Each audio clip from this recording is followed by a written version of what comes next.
What's up mga kaguro at mga mag-aaral? Ako muli ang inyong online teacher, Sir Franco, para sa panibagong aralin sa pag-aaral ng kasaysayan at lipunang Pilipino. Narito na tayo sa aralin 3.2.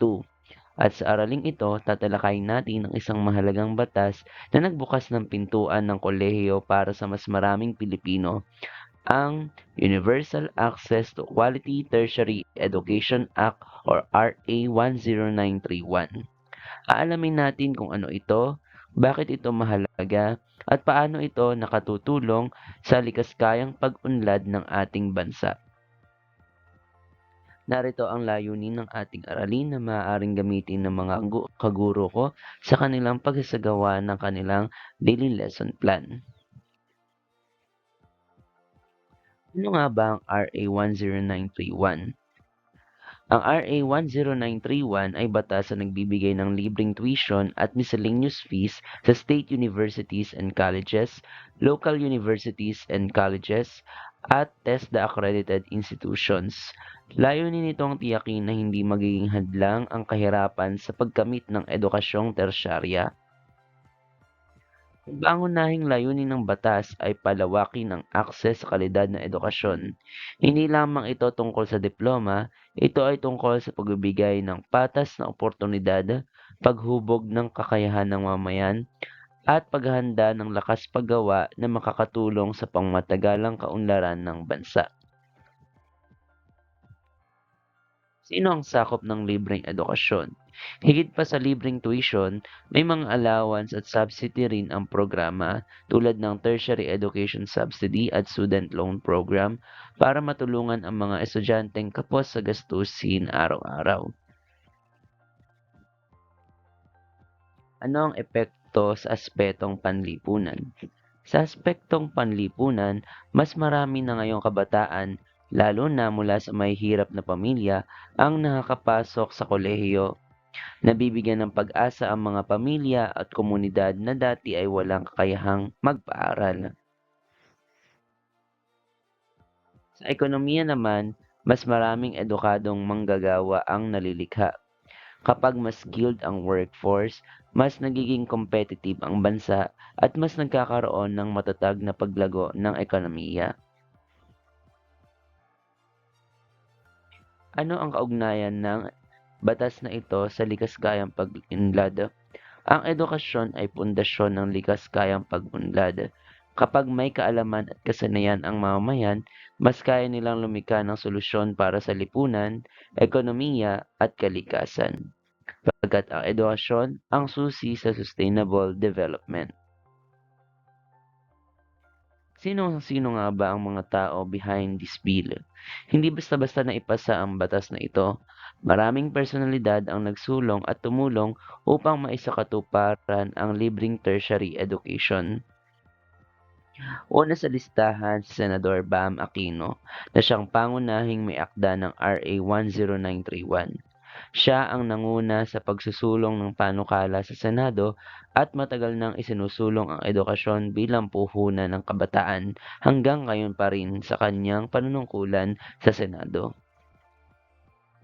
Dating Pangulong Rodrigo Roa Duterte, kahit may agam-agam sa pondo, pinirmahan ni dating Pangulong Duterte ang batas, isang hakbang na nagbigay daan sa libreng tuwasyon sa ating bansa. Mahalaga rin ang naging papel ni Senador Ralph Recto sa pagtitiyak na may sapat na budgetary support ang programa upang maging sustainable ang implementasyon. Sa House of Representatives, mahalaga ang naging papel ni Representative Carlo Nograles sa pagtiyak na may pondo ang batas para tuloy-tuloy ang benepisyo sa mga estudyante. At bilang CHED Chair, pinangunahan naman ni Popoy de Vera ang aktwal na implementasyon ng batas mula sa guidelines hanggang sa koordinasyon sa mga paaralan. Ano nga ba ang saklaw ng RA 10931? Mahalagang linawin, hindi lahat ng kurso at antas ay sakop ng RA 10931. Ang libreng tuition ay para lamang sa undergrad programs sa mga SUCs, LUCs at TESDA accredited institution. Hindi kasama ang graduate studies tulad ng masteral at doctoral programs. Sino ang kwalipikado? Para maging kwalipikado, kailangan ikaw ay Pilipino at kumukuha pa lamang ng iyong unang undergraduate degree. Ibig sabihin, kung nakapagtapos ka na ng kolehiyo at kukuha ulit ng panibagong kurso, hindi ka nasakop ng libreng tuition. May kakaib't ding responsibilidad ang benepisyo. May itinakdang bilang ng taon ang bawat kurso. Kapag paulit-ulit na bumabagsak o may mabigat na disciplinary offense, maaaring mawala ang libreng benepisyo. Ano-ano ang mga benepisyong natatanggap sa ilalim ng batas na ito? Hindi lang tuition ang libre, kasama rin ang miscellaneous fees. Bukod pa rito, may tertiary education subsidy o TES para sa mas mahihirap na estudyante at student loan program para sa iba pang gastusin. Magkano ang Tertiary Education Subsidy o TES? Ang TES ay tulong pinansyal para sa mga estudyanteng kabilang sa mahihirap na sektor.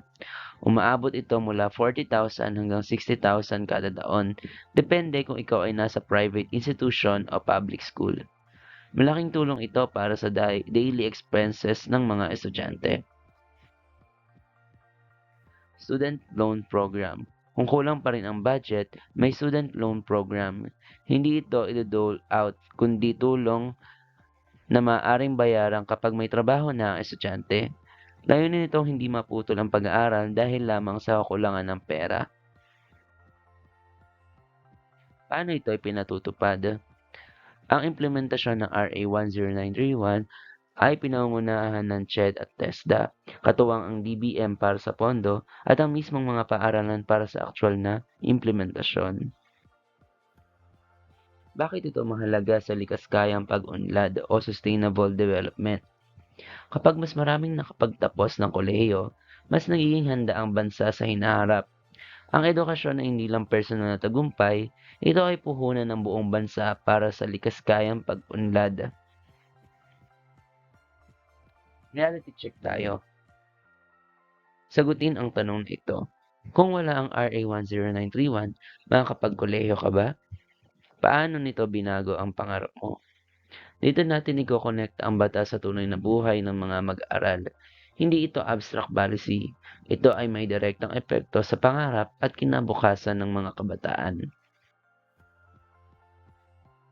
Sa huli, ang RA 10931 ay paalala na ang edukasyon ay karapatan, ngunit kailangan ding pahalagahan, pagsikapan, at panindigan. Magsagawa tayo ng activity. Maraming nalilito pagdating sa RA 10931. Linawin natin kung alin ang mito at alin ang totoo. Una, lahat ng college students ay libre na ang pag-aaral. Ito ay mali sapagkat ang tama, libre lamang ang tuition at miscellaneous fees sa SUCs, LUCs at TESDA accredited institutions. Pangalawa, kasama ang masteral at doctoral programs. Mali sapagkat ang tama ay undergraduate programs lamang ang sakop ng RA 10931. 3. Wala nang babayaran kahit ano. Ang tama ay may ibang gastusin pa tulad ng boarding, pagkain at personal expenses. Dito pumapasok ang TES at student loan program. Panghuli, walang kapalit ang libreng edukasyon. Mali, sapagkat may kaakibat na responsibilidad, academic performance, disiplina at pagsunod sa school policies. Sa pang-activity, gagawa kayo ng malikhaing presentasyon na nagpapakita ng kahalagahan ng RA 10931 sa likaskayang pag-unlad. Ipakita kung paano nito binabago ang buhay ng kabataan at lipunan. Pagkatapos gawin ang activity, sasagutin ng mga mag-aaral ang mga guide questions na ito. Maaaring gamitin ng mga guro ang rubric na ito para sa malikhaing presentasyon. Ngayon naman, para sa assessment, First part, short answer. Sagutin ang mga sumusunod na tanong.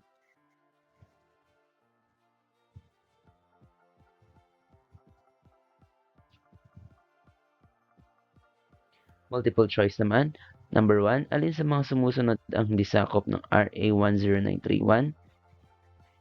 Naitanong na ito kanina, ito ay D, Master's Degree sa USUC. 2, bakit may TES at Student Loan Program sa ilalim ng RA 10931?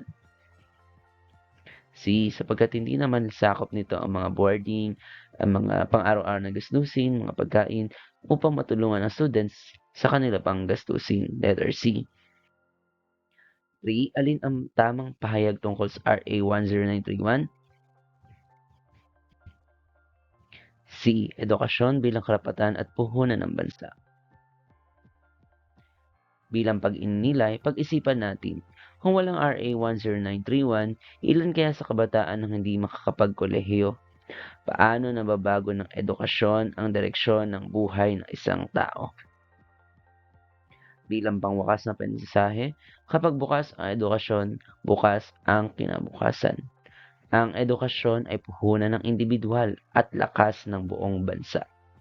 Ang RA 10931 ay patunay na kapag pinahalagahan ang edukasyon, mas nagiging handa ang bansa sa mas maliwanag at mas pantay na kinabukasan. Ang batas na ito ay paalaala na kapag namuhunan ang Estado sa edukasyon, ang buong lipunan ay umaani ng benepisyo. At dyan nagtatapos ang aking discussion video about sa RA 10931. Muli, ako ang inyong online teacher, Sir Franco. Maraming salamat sa inyong panonood.